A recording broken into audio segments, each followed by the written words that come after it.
మనకి double engine కాదు, triple engine సర్కార్ ఇవాళ ఆంధ్ర రాష్ట్రంలో రాబోతుంది. అక్కడ కేంద్రంలో నరేంద్ర మోడీ గారి ప్రధానిగా మనం అక్కడ భారతీయ జనతా పార్టీ అధికారంలోకి వస్తుంది. ఇక్కడ ఆంధ్ర రాష్ట్రంలో చంద్రబాబు నాయుడు గారు ముఖ్యమంత్రిగా ఇవాళ ఆంధ్ర రాష్ట్రంలో పరిపాలన చేపడతారు.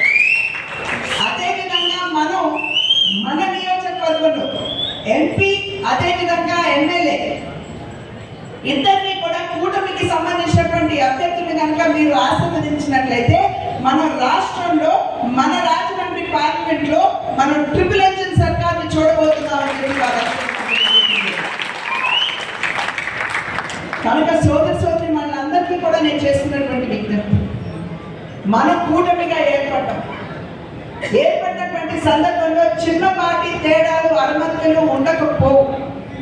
ఏ కుటుంబంలో ఉంటాయి, వాటిని అధిగమిస్తూ మన ముందున్నటువంటి లక్ష్యం మన విభేదాల కంటే పెద్ద లక్ష్యాన్ని మనం నిర్దేశించుకున్నాం అనేటువంటి విషయాన్ని మనం అందరం కూడా దృష్టిలో పెట్టుకోవాలని చెప్పి నేను చేస్తున్నటువంటి అభ్యర్థి.